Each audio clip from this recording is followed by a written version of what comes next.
Hey everyone, I'm so excited to show you guys how you can create a beautiful, cohesive Instagram feed and edit your photos simply using your phone. Download those apps that I just listed and let's get started and jump right in.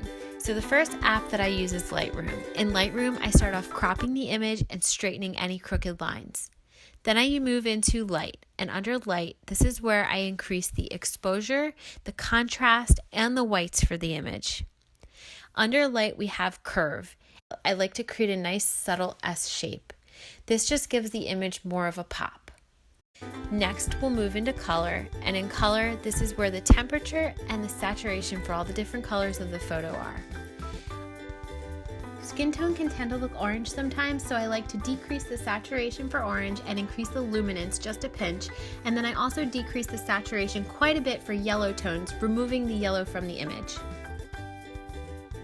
We are all done in Lightroom, so now we're going to go ahead, hit save, and move into the next app called Snapseed. Snapseed does a ton of amazing things, but one of my favorite tools is the healing brush.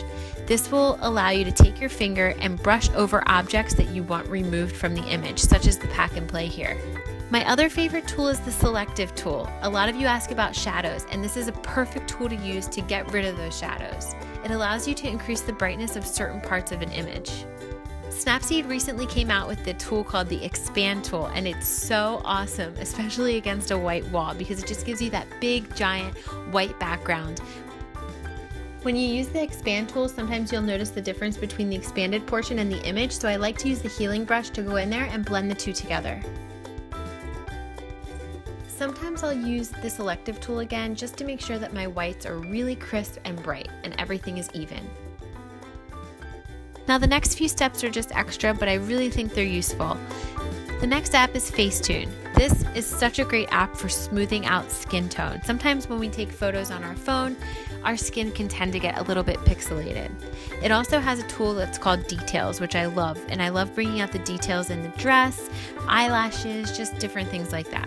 The very last editing app is Vsco Cam. Vsco is so important because it gives you all these filters to choose from that make sure you remain consistent when you're editing your photos, creating that nice overall cohesive feed.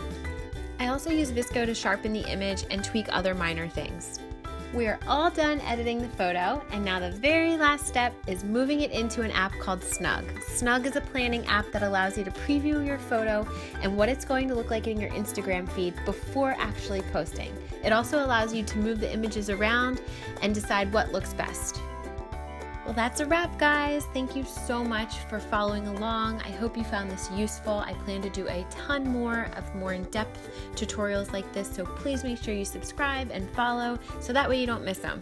And thank you, as always, for your support. It truly, truly means the world to me. Thanks, guys.